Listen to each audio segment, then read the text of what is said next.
It's a great question. So I will do interviews, I give speeches around the country, and people always want to hear what are the lessons from Jim Simons and his colleagues.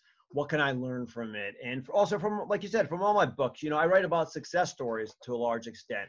The Greatest Trade Ever is my first book. It's about some individuals, some investors who anticipated the 2008 meltdown. The frackers is people that changed the world when everyone said, all the experts said they couldn't do it. We can't find oil and gas in America anymore. Go offshore, go, Africa, Asia, give up on America. These guys ignored the experts and figured it out. And once again, yeah, my new book is about people that ignore the experts. They all say you can't beat the market or you can't do it with this math approach, and they did it. So, what are the lessons? And it's a really great point. Like I can give you, I'm going to give you some commonalities, some lessons. There are some that I've derived, but you also have to keep in mind that Greg Zuckerman, I write about the winners. So it's a self-selecting group. And I think about it's always in the back of my mind that, okay, yes, these people pulled it off. So what are the lessons?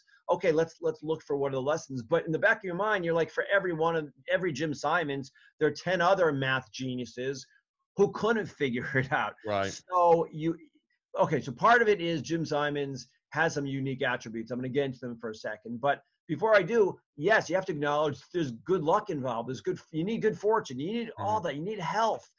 So Jim Simons in his professional life has been really lucky, but in his personal life has suffered time and time again. He has two sons that died tragically. So he had really good luck when it came to his professional life and had awful luck in his personal life. I mean, he's got, a stable marriage and a happy life right now. So thank God some things in his life are good, but yeah, you need good luck in life. And to that point, so in 1996, they could not figure out how to trade stocks. They figured out bonds. They figured out futures, commodities, currencies. They could not figure out stocks. And you say to yourself, well, who cares? They made a lot of money with the other stuff. And it's true. But Simons wanted to be a billionaire, and you couldn't really make all that much unless you were in stocks. Stocks is a bigger market, it's more liquid, you can manage more money. They had to figure out stocks. And he gave his guys years and they couldn't. And he said, I'll give you 6 more months to figure it out.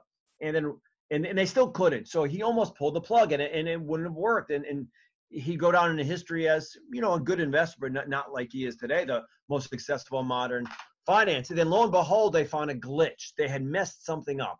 Basically, there was a number in their system that wasn't updating. It was an S&P 500 number that was static, that wasn't updating from a few years earlier, and it should have been updating. And one of their just programmer guys, this guy David Magerman, figured it out, and he goes to his bosses, this guy Bob Mercer, is like, Bob, I think you messed something up here. I think this number is not updating.